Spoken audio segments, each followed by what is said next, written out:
Welcome to Level Up. I'm Sharelle. And I'm Dani, and this is the podcast where we talk about health, fitness, and mindset. Minimalist training. Get better results with less work.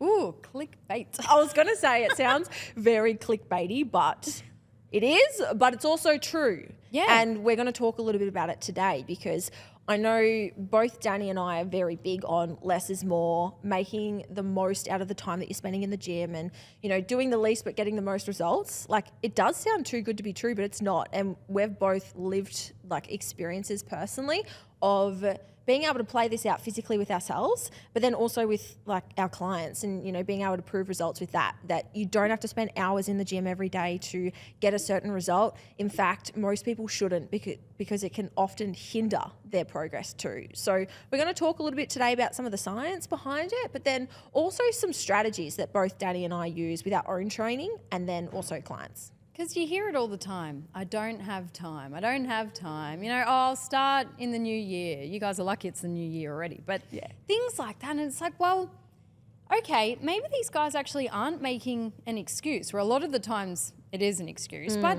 some people actually think that to get really good results, it does take more time than what you need.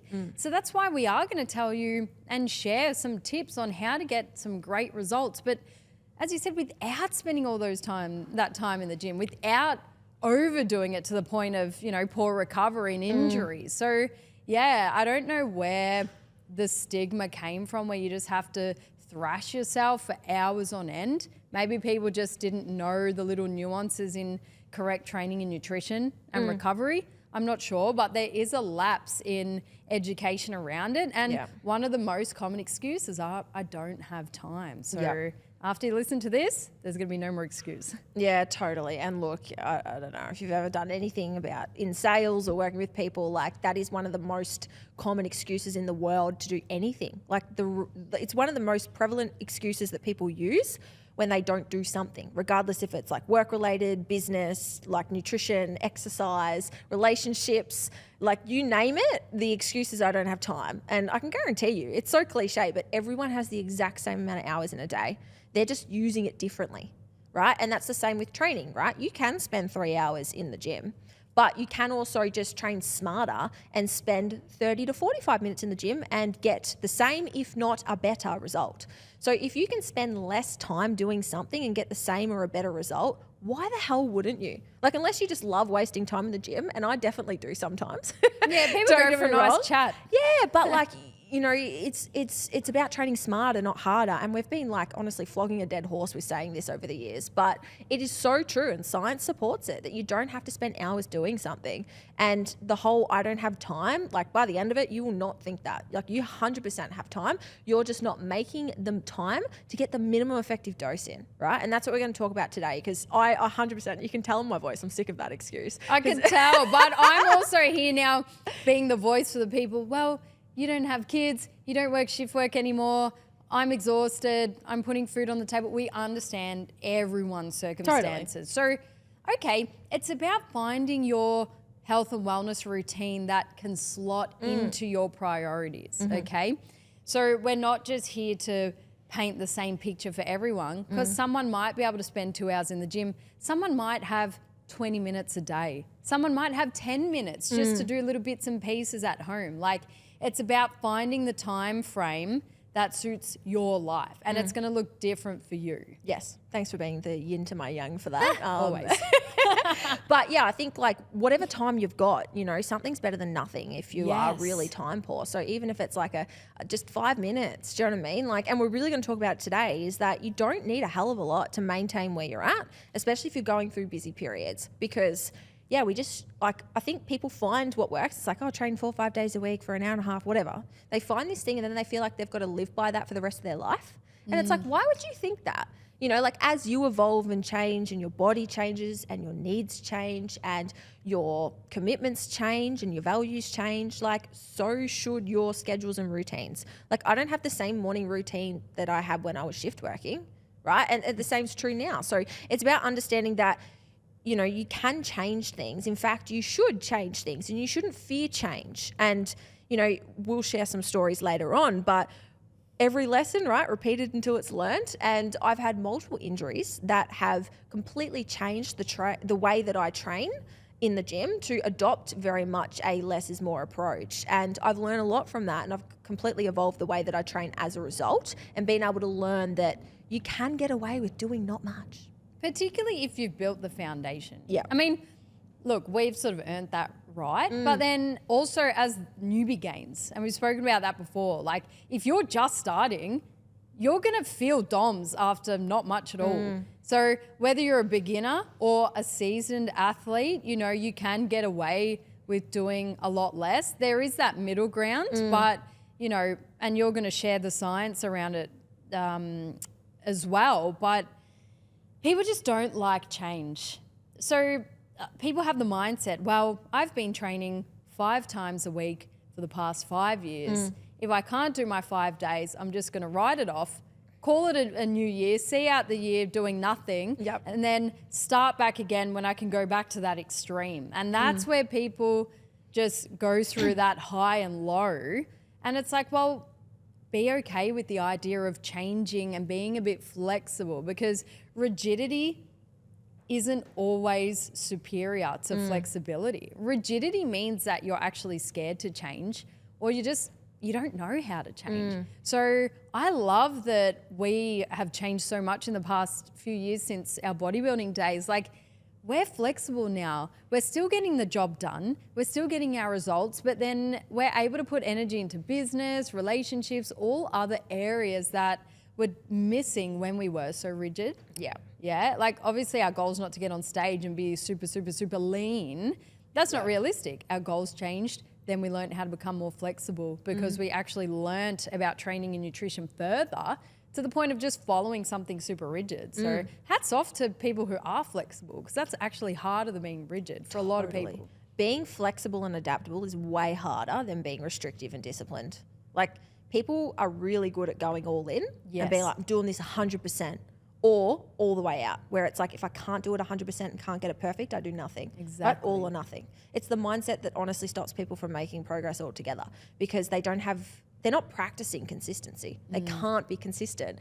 And a lot of people see extremes as something to be proud of and really reinforce that. It's a badge of honor to be so disciplined towards something like a comp prep or a show or a race or a marathon.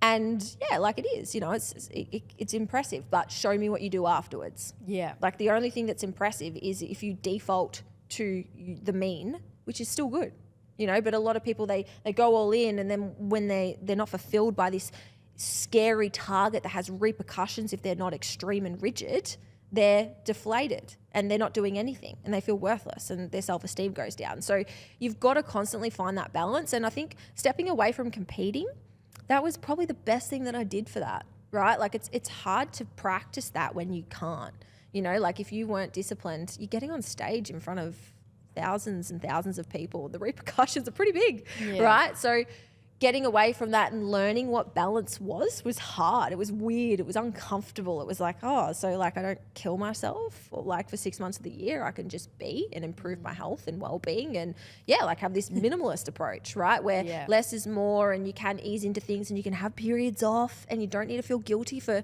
having a week off the gym. Like, all these things, we need to normalize them, because ideally we want to be training until I'm like 70. Even older. It? Come on. Maybe, okay. You're going to live to 100. You better not leave me early. Okay. I'm going to be training for the rest of my life. But what that looks like is going to be different. So if it's a marathon, not a sprint, right? And I think you can sprint early and hard and fast in your 20s. You can, because you've got the recovery and the hormone profile of like an adolescent, let's be honest. But as you get older, you've just got to be smarter and wiser with your time. And as you said, some people have family commitments, they've got study commitments, they've got career commitments, and their body is just not the top priority. Like, how they look, they want to move and preserve energy and feel good and have vitality and all that, which makes us live longer in the end. So we've all got time, because we're going to live longer as a result of looking after our bodies. So it's important that we find an approach that we can default to when things get busy or things feel hard. Yeah. And I've noticed in some people, and it probably comes from a place of insecurity or, they want validation. People make tasks look seem and feel a lot harder than needed. Oh, totally. I do not look at that person, and maybe this is just my personality. I don't go, wow, well done. I go, wow, well done to people that make hard things look easy. But I still come across people and they literally just thrive off doing things the hard way. Do you have an example intentionally. of what you mean? No, I can't probably say it without people knowing who they are, but like, it's hard. Like physically? Is that what you're talking about? For example, like, and this isn't someone that I know, but for example, people might go to the gym at 11 p.m. just to say, yeah, I train at night. Or I wake up at 2 a.m. and train, where they actually do have time in the middle of the day, but they want to tell that story. Or I had to physically do this and it was so hard. And I think a lot of it is just the verbal aspect of it, telling people how hard it was. Yeah, business is so stressful, this and that. They really embody their story. I mean, and it's not about pushing that to the side and pretending that everything's sunshine and rainbows when it's not. But like, don't put that on other people, because then they'll go, wow, well done. Yeah, it does look really hard. Wow, I can't believe you do that. I don't know. It's just a part of me that's like, no, you're doing it wrong because you're giving it more negative energy. Yeah, okay, we all do really hard things, but don't add fuel to that fire of your story about how hard it was. And maybe question why. Do you want that praise? Do you want that validation? Do you love doing things the hard way? Why wouldn't you just do it the easy way? You know, get your results the easy way. Spend a less amount of time in the gym at a time that you like training. If you have that flexibility, then go and do something else to get the same results, rather than putting all that time and energy to stretch it out and make it really hard just so one person who actually doesn't care can say, well done. You know what I mean? Have you heard of 75 hard? Yeah. All I could think about was that when you're doing that. And it's like, honestly, like girl maths, right? Like, do we have to do these intense, extreme diets and approaches and challenges and things? And that's what I was saying is like, it's thrilling to take on hard things. It feels thrilling, right? But when you know this, you're like, oh, they're just doing that because it feels good to take on something that feels big and scary and out of their reach. And again, it's like there's a punishment if you don't stick to it, which is not what we want, right? Like if we're in this for the long run with the aim of consistency and gradual improvement, like we want things to feel manageable and easy, right? That's the science of habit building. If it feels too hard and we don't feel confident in getting the outcome, then we often won't stick to it. And we won't stick to the habit and we'll just fall back down and go back to our old ways. And this is why most people struggle with their fitness journey. Like whenever, I don't know if you do the same, but whenever I get a new client and I'm like talking to them, I'm like, what's the minimum amount that you could stick to? And I'm like, and they're like 5 days. And I'm like, okay, so how many are you doing at the moment? They're like, none. And I'm like, okay, so you want to increase 500%? It's probably not necessary. Like I know you want to, but like you don't need to. So why would we do that? Like you're not going to do it. You're setting yourself up for failure. So why don't we just start 100%? Like what does 1 or 2 sessions feel like a week? And they're like, oh, I could totally do that. I'm like, great. So there's no reason why you can't. There's no excuses that get in the way. You can fit this in. You can do it then. Great. We build momentum. We build confidence and we build self-esteem because they're keeping promises to themselves. Yes. And then we progressively overload the habit, right? So it's about doing that over a period of time rather than going all in. And that's what we're going to get into today is about that. We've been saying that for 45 minutes. We're going to get into the podcast. We're going to tell you exactly how, but just wanted to make that point first. It should be called 75 Progressively Harder. You know what I mean? I don't know if they're going to, it doesn't have the same ring to it. It's not the same ring. It doesn't give the same feelings. But what, 75 days is done. You stop reading a book every day. You do your workouts indoors instead of one outdoors because it's pissing down rain. You don't actually want to walk out in the rain. Nah. And that's it. 75 on, 75 off. Yeah. That's the way. I don't know. It's a good business thing, but progressively harder. I love what you said. You progressively overload a habit. The best. And people are shocked. They're like, oh, so I don't have to train 5 days a week. No, start with what you can do so you can feel good about yourself. Let's get into the science. Or you're going to ask me something. Oh, no, I better not. I'll get into the science. So I dug right into this stuff when the world went into lockdown, right? We all freaked out. I was in comp prep at the time and I was like, oh no, my gains. Like I'm going to lose all my muscle. It's going to melt off me. My glutes are going to fade away to nothing. Like we all got a bit paranoid and worried because, Totally. you know, a lot of people were training at home and they didn't have a lot of equipment, and like everything on Facebook Marketplace was out of stock and sale and everything was gone. So naturally, a lot of this research was, I guess, dug up and highlighted on preserving muscle mass.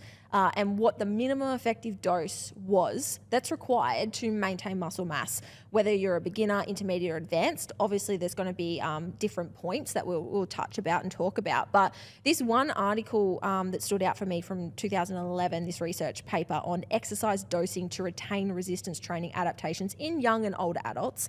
Basically, they had two groups and they separated it, like younger adults, which I believe was 25 to 35, and then older adults, which were in their 60s.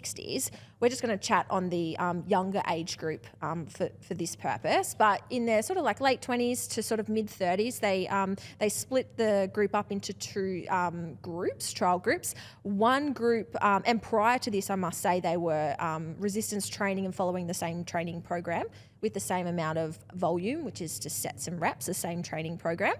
After a 16-week period, they took the group and they split it up into two. One group completely stopped training for 32 weeks or 8 months. They completely stopped training. And then the other group, they only did 1/9 of the training volume that they were doing previously. And what this research paper showed is that the group that was doing 1/9 actually retained their muscle mass. Right? So they maintained where they were. Whereas the group that didn't train, they lost 30% of their muscle size, which is to be expected, right? Like 30%, fair enough. 8 months, it's a long period of time. Yeah. So again, just to summarize that, the group that stopped training, they lost 30% of their muscle mass, whereas the group that did 1/9 of the amount of work that they were doing prior, they maintained their body composition and their muscle mass where they were, which really does highlight, and again, I know this is one article, but there is a lot of research that surrounds this concept that we really don't need to do as much as we think to maintain the muscle that we have. Totally. If it's built naturally in the first place. Oh, yeah. If you're on drugs, this doesn't apply. Yeah, that's a fine print. Like, these guys were sort of normal population. They weren't at the top end of bodybuilding athletes who are enhanced in order to get abnormal levels of muscle mass. These were sort of your everyday people. And it's nice because you don't want to have that thought where you put in all this work and then if you stop just for a little bit, you're going to go backwards. Like even when I got my boobs done, I was worried, you know, you would have had that feeling. But a lot of the time in the initial phases, you just lose the glycogen. So your muscles don't look feel as full. smaller. Yeah, they're just sort of deflated, so to speak. But naturally, as humans, we wouldn't survive as a species if our muscles just naturally deteriorated so rapidly. Like, they are our big part of our life source. Yes. You know, we need it to keep going. So it's really nice that you found this and you got to just give some comfort to people that it's okay if shit happens, you know, and you can't stick to your crazy routine. Your body will naturally change a little bit, but people always think, I'm going to go back to square one. I have to start again. That's definitely not the case. And it's shown here. And we did thoroughly check this because we both have a thing with research articles. You always have to look, you know, who was it performed on? Make sure you actually read it, not just the heading and the conclusion. Try and find your sample study, how many people, how many variables as well. But yeah, really good find here and reassuring for people to hear. Yeah.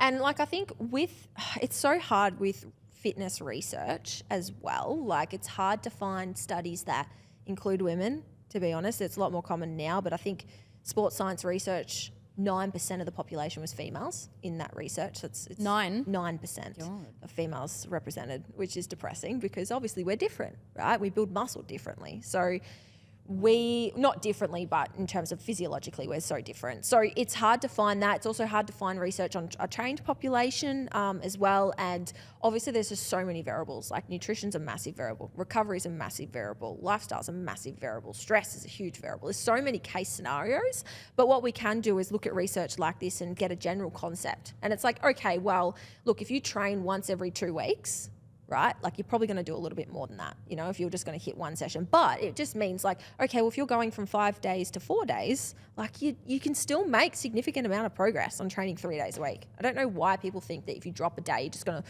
I don't know, lose half your quad. Like it's not going to happen like that. You look in the mirror straight away and go, oh no, that's different. You pay more attention, I feel. Yes. One of the most common changes that I make to training programs for women coming into our coaching is reducing training.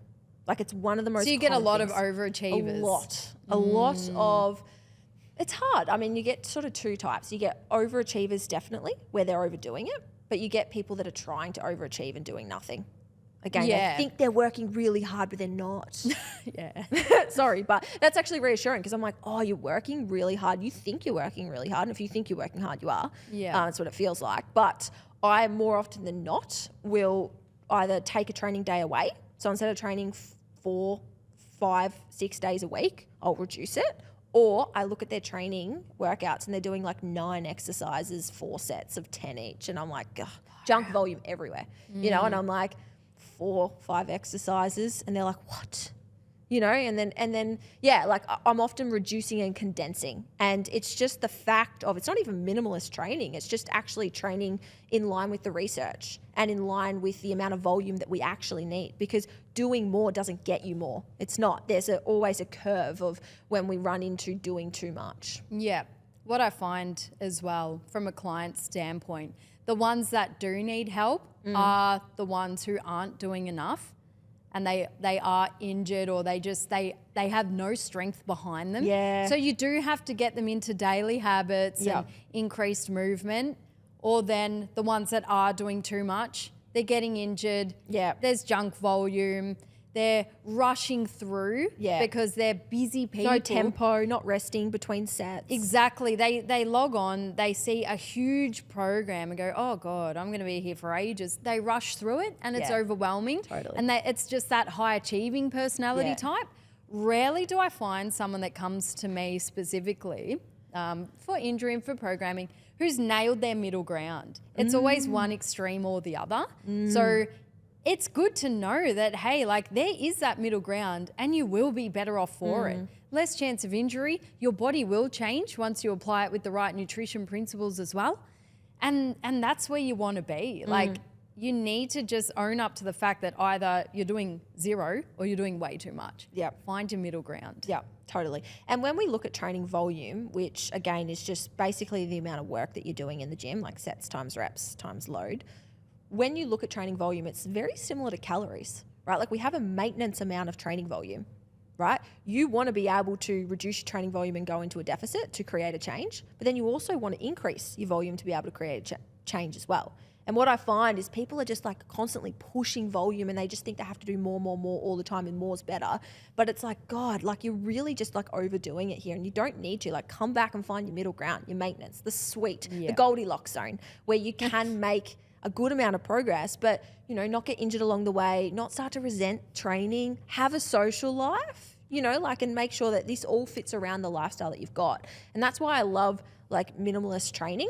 And I didn't realize this until I started doing some reading and research around it and just, I don't know, looking around at what other people do. I didn't realize that my way of programming was in line with minimalist in terms of like, oh, I just thought this is like smart training. It's like, why would I do more if I don't have to?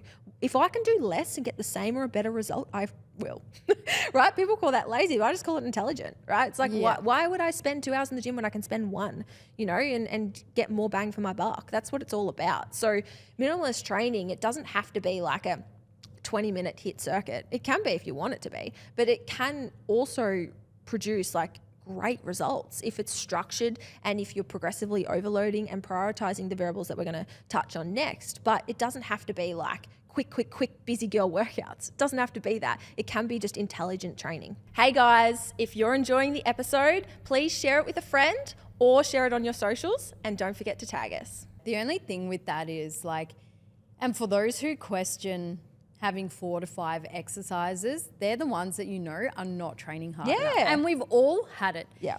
Like, well, you and I have had it, definitely, where they're like, oh, is that it? And guaranteed they didn't push, because when I train with Paul, We do 3 or 4 exercises and I feel sick. Yep. I'm dead. You know, it's not about how many you're doing, but if I know that I've got a client who's a bit hesitant to push, I'm not going to just give them 3 or 4. Like you give them a bit extra, because I like using those extra exercises just to learn a skill, because I know that they're still learning movement patterns. They need that. They need to learn those movement patterns because they're not actually pushing as hard as I'd like. So you can really use it as a tool. But for someone who's more of a seasoned athlete, I'm not saying like advanced, they can be between, like, gearing away from beginner.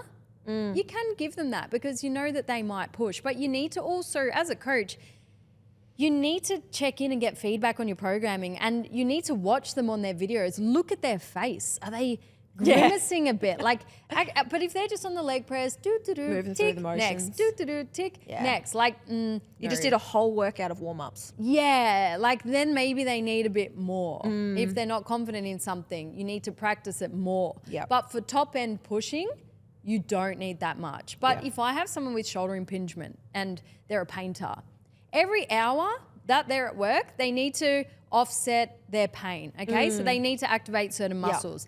The frequency is high, the load is low. I don't agree with high frequency and high load and intensity. You know, what goes up must come down. So they're either doing it often at a low rate, or they do a big bout of hard training and then rest.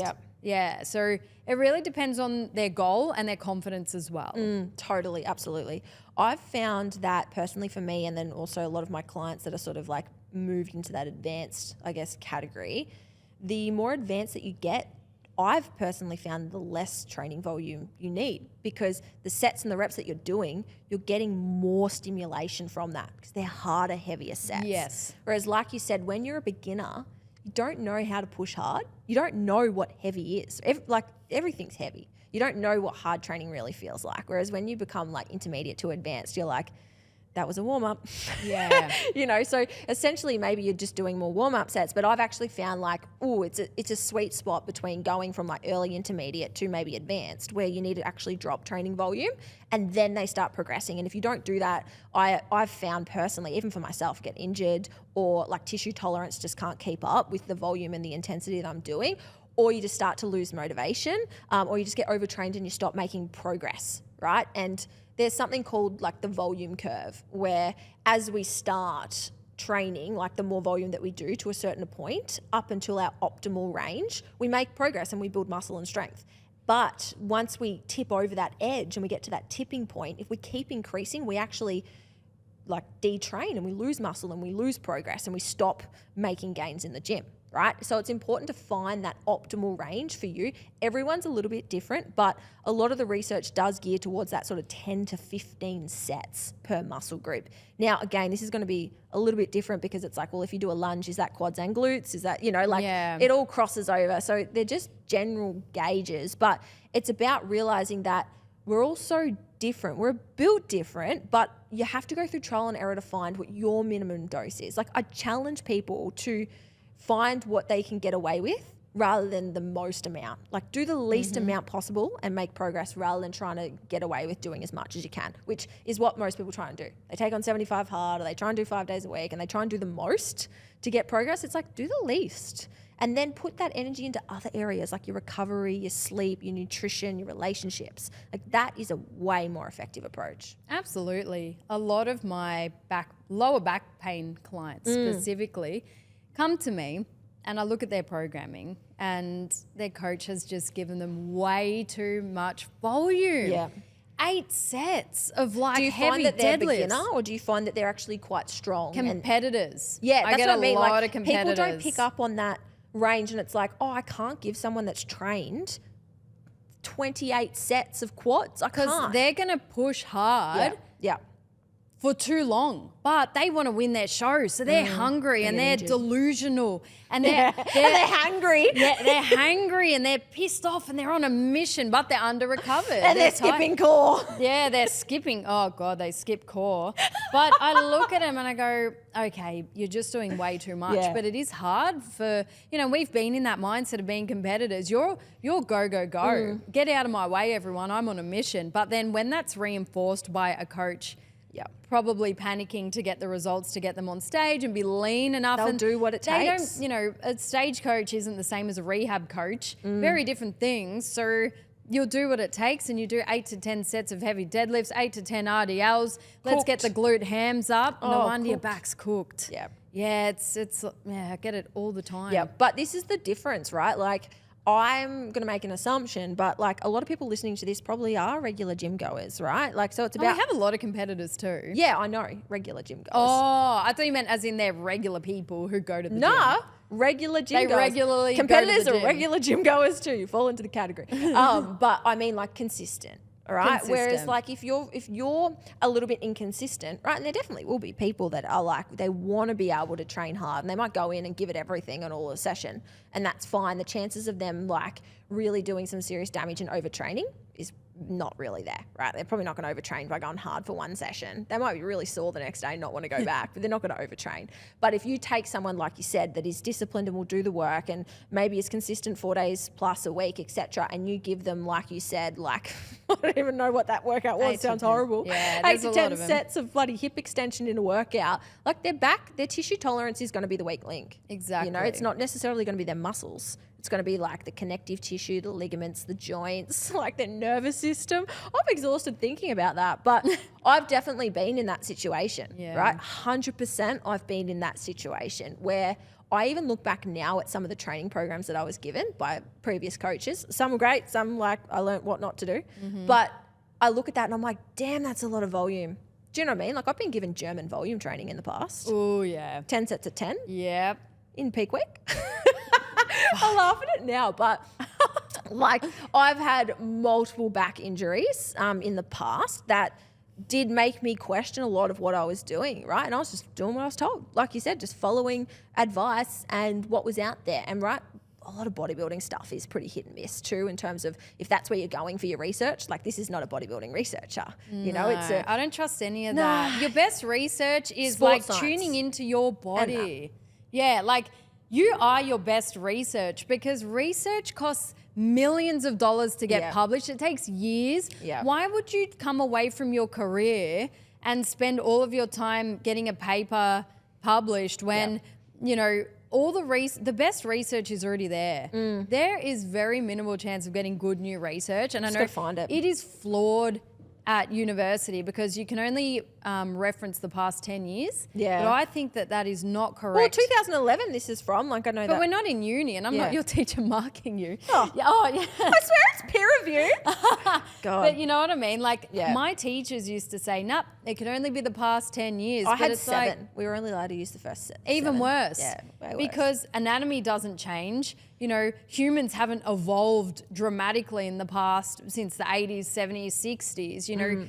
Old research is great research. So don't get caught up in the latest research because you can literally bias anything. Yeah. If you can manipulate the sample study, you can manipulate the wording, you can make it sound so complicated that people get disengaged and they just read the heading and the conclusion. It's like the research paper on muscle activation not working. Well, as part of the warm-up, there was a research paper that came out saying glute activation didn't change anything in the two populations. Well, actually, the warm-up was walking, which is glute activation. And it's like, then all the keyboard warriors came out saying, oh, this one paper said that this didn't work. It's like, none of you knew how to read that properly in the first place, guys. Yeah. Just actually get in the gym. Yeah. Look at your body. Feel your body. Don't worry about this paper that is flawed just because it was made last year. Yep. You know what I mean? Where a lot of people go wrong, and even a lot of research will actually do this at the start, will define key terms. Like what does activation mean? like a lot of good research papers will usually define what that sort of means to them. Because even if I say minimalist, like that could mean something different to someone of what I'm talking about. Like I'm saying, like I'm like, oh, like a minimalist approach to training, but some people might think that's 1 day a week, or I don't know. We've just made that up. Yeah, made it up. So like defining key terms is really important, because a lot of people define things in different ways, like as well. So what I say is high volume might not be high for someone else. So it's always about making sure your definition aligns. It's okay if it doesn't, but just knowing that that's also a key variable when you're looking at things as well, and not just taking everything from face value of like what the, you know, the infographic says, or what your favorite, you know, coach says as well. Like question everything, question me. Like don't take anything on face value. It's important for you to absorb information and make your own conclusions. Yes, 100%. But one of the most important things with the minimalist training, oh, it is a tongue twister, minimalist training. Yep. Is it allows you time for rest and recovery. Yeah. We're training, we're breaking down our tissues. We need to give them space and nutrients to actually rebuild stronger, because that's what muscle building is. We have a stress on our body and our muscles, it breaks down, and the tissues go, ooh, that was hard. I better rebuild stronger so that doesn't happen again. And then we get stronger and our muscles get bigger and our motor patterns get more refined. You know, that's what it is. But people constantly break down. And then they wonder why they're burnt out. 1,200 calories. 1,200 calories. That's more stress on the body. There's no nutrients for that rebuilding phase. Add some running in. Add running, you know. They're just adding more things that break you down and not enough that builds you up. Yep. How many days a week are you training at the moment? Like at roughly? the moment, I do 4 hard days and then 1 skill-based unilateral day, because I love going in the gym. Yeah. But I also love not going in the gym. Yeah. I have time for life. You just save so much time and energy not going into the gym. Yep. You know what I mean? So Totally. yeah, I've only ever been at 6 maybe when I had higher cardio for comp prep. Yeah. And then the rest has been around 4 to 5. Yep. I love that. Yep. Sweet spot. Yeah. Is that, what was yours, 4? Yeah, I think most of the time, like most of my training is 4 days. I don't think I'd ever do more than 4 lifting for me personally. I would do some cardio or something like that, and that would, you know, but 4 lifting sessions is like a maintenance for me. I'm actually doing 3 days at the moment, which is nice. So I guess this falls into minimalist style training. But this time of the year, December, January, I usually drop down and do 3 days of full body. I just find that with travel and like everything as well, like lots of social events, Christmas, New Year's, etc., it's just a nice time for me to give my body like an extended deload, if that makes sense. But you can still make a lot of progress, right? And I still train hard on those 3 days of full body. But it definitely, and when I was doing the reading for this, like the full body sort of 3 day approach that I like to gravitate towards, like would 100% fall into what people would classify as like a minimalist style training. But it doesn't mean that I don't make progress. And I think so many people are surprised when it's like, oh yeah, I train 3-4 days a week. They're like, oh, like I just thought, you know, you're a fitness coach, you do every day, go hard, go home. It's like, no, like you don't have to. You can choose to, but so many people are scared of like dropping a training day. Yeah, like, it is scary. Worried about it. But until you do it, like, and realize like again, if it takes 1/9 to maintain your muscle mass, like if you even do half of that, you're probably going to build muscle. So like you can still make a hell of a lot of progress training 3 days a week. And I think a lot of people would drop to 3 days a week and maybe go for a walk on a 4th day, etc., if they knew that they could make progress. Yeah. But you mentioned at the start that, oh, I don't know why people like thought that they had to do this. It's just all because of social influence. Like, I don't know if you've noticed, but like 5 days, like 3 legs and 2 upper body used to be like gold standard fitness industry. It's like if you're not training 3 lower body and 2 upper split, like what are you doing? Whereas now it's completely shifted, and I see more people doing 4 days than what I ever have before. I don't know if that's a trend that you've seen, but I just feel like everything catches waves, like everything trends and comes in circles. It depends. Well, we used to hang around a lot of bodybuilders 'cause Yeah. that's what we started, right? So it was more. But I'm a big believer in daily movement, whether it be a light walk, you know, activation, few mobility, every day. We need to offset our poor patterns as humans. We sit down too much, or we're on our feet too much. We need to offset that. Getting outside, it's good for the mind. But then actual hard training days, you don't need to do more than that. But I do think that we do need activity every day. And I was watching a documentary on Netflix, I was telling you, where they interviewed centenarians, so they live 100 plus. One of the most common factors were they walk everywhere. Yep. You know, the terrains in Sardinia are hilly, so they get a lot of And they incidents. don't have cancer in that. That's what I mean. Yeah, they don't get cancer. They don't get diseases, heart disease, like obviously some, less Alzheimer's. Yes, nutrition is a big part of it, but for the training point of today's training podcast, incidental activity. They're not sitting for a prolonged period of time. In Asian cultures, they sit on the floor or they're squatting down. You know, we as a society, we just sit down way too much. So I find it hard to preach excessive time sitting still. So I reckon everyone needs to go on a walk every day. I don't care, like long, short, just get out there, get moving, challenge yourself. They do say take the stairs instead of the escalator. Like I'm a big believer in that because, you know, our, type A personality people go, oh, what would that do? That's nothing. I just deadlifted a 1 RM. What's taking the stairs going to do? But it all adds up. We need to remember that the longest living people in the world aren't doing heavy weight training. No, they're not. They're just regularly moving all the time at a low pace. Yep. If you want to live the longest and actually prioritize health, you only need 60 minutes of resistance training a week and the rest goes to cardio. Like they've actually shown that. You don't need to do a hell of a lot of weightlifting. Obviously, if your goals are a little bit different like ours, you want to build muscle, build strength, and you enjoy training, like you can do more. But knowing what you need to do, like you said, if longevity is the goal, and it will be for a lot of people listening to this, like again, minimize things. Like you don't have to do so much, and getting outdoors and getting some sunlight and, physical health, but mental health too, cardiovascular health, those things are way more important than having the most amount of muscle mass possible. 100%. I mean, like bodybuilding as a sport, look at it. There's a lot of people that do die because of it. Yeah, it's not healthy. It's not healthy. So like we do want to be able to like give you the minimum effective dose of resistance training so that you can, of course, work towards your health goals, but then your physical physique goals too. But then get the other things in that are just so important, like for overall health as well. Like I think the big concept is like you don't have to kill yourself to get a result. And we learn this lesson the hard way. Like I don't know if you've had to learn this, but we got our result though.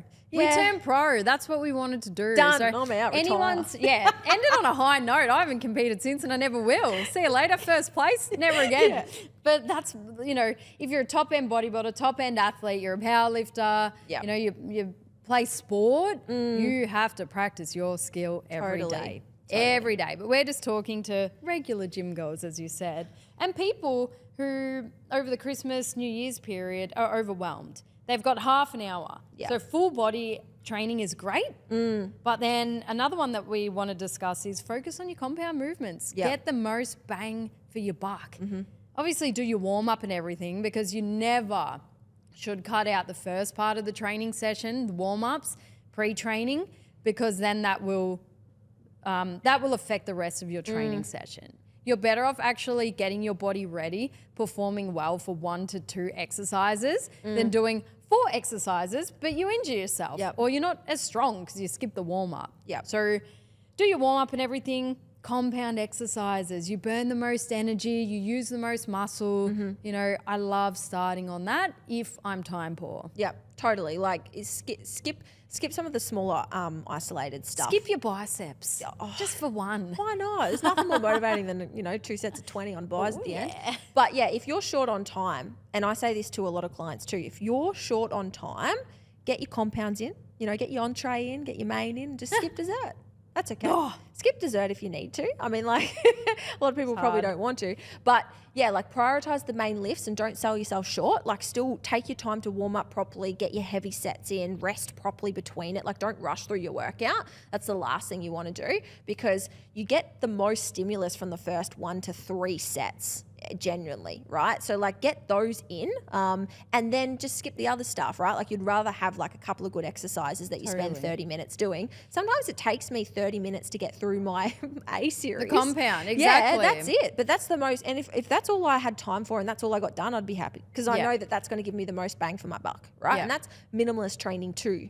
And I think a big problem that I see a lot of people doing with their programming is they try to focus on everything all at once. Like It's everything. impossible. They want to build up their back and they want to build their glutes and their quads. Oh, and some calves, and then I want to do this and I want to do that. It's like you can have like exercises in, but your volume and your focus points should be prioritized. Like even exercise order, exercise selection, like prioritize. If your goal is to build your glutes up, prioritize that and maybe put your quads on maintenance. You know, you just can't work on everything all at once. It's actually a good recipe for getting injured if you want to do that, because that's when we start getting overtrained and we're not allowing other muscle groups to fully recover between our training sessions by doing that. Exactly. Totally agree. And some other time-saving principles for those who, because we want you guys to stay in the gym rather than just getting overwhelmed and not going at all. So these principles we wouldn't recommend to everyone, but just if you're short on time,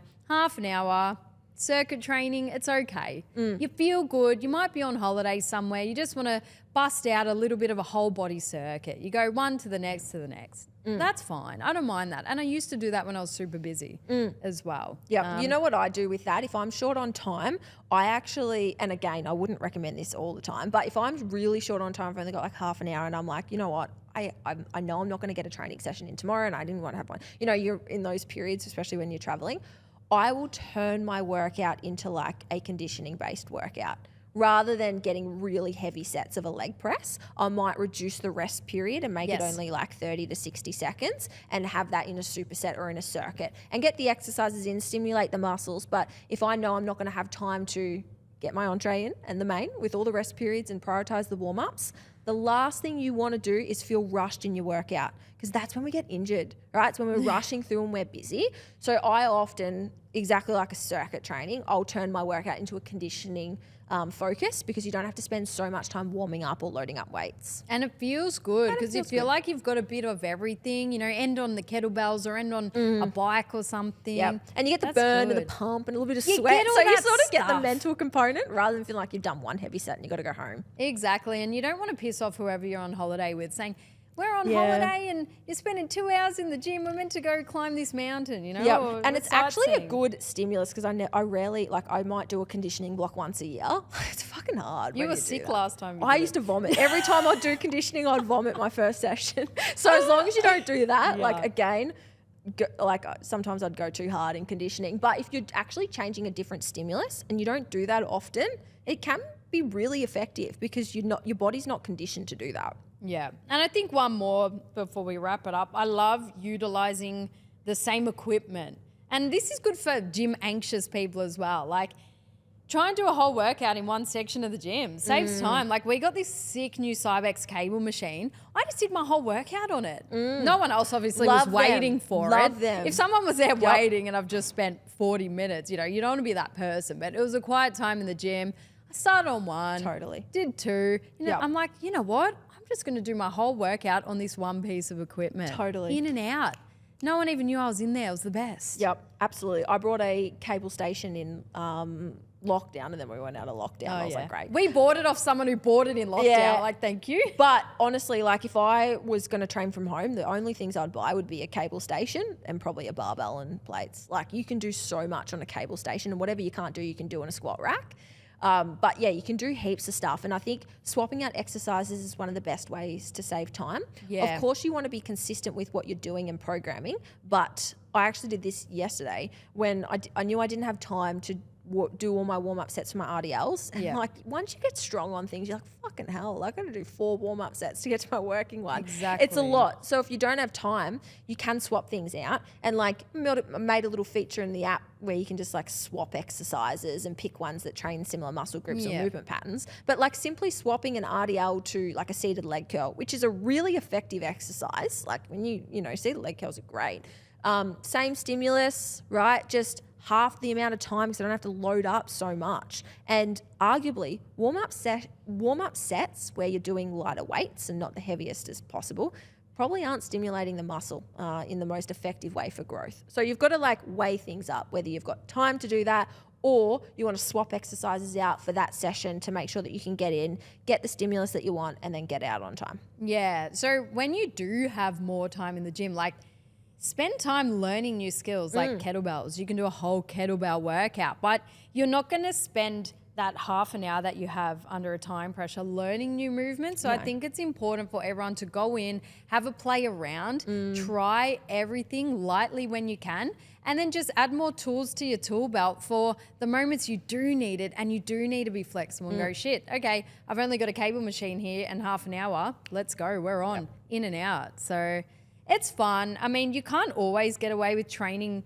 with a time-saving principle. No. I mean, that we've sort of separated minimalism with intent versus holiday fluff training, but you're still better off doing the holiday fluff training than like sitting on your ass the whole time. Totally. You know? And a lot of the time, like you said, it's not always just about building muscle. It's like I'm practicing keeping consistency, and I'm practicing not going all in. You know, I'm practicing being okay with something that's semi-optimal, you know, and I think that's important because, again, you can get trapped in like, well, if it's not perfect and if it's not 10 a.m. on a Wednesday, I don't train legs, you know. The word optimal triggers me now. It's been butchered. I mean, like, it is being butchered. We've spent, like, everyone's been optimizing everything for our entire life. It's just like they've turned it again, like activation, into a dirty word. Negative. It's like you've wrecked it. They're all cooked. Great.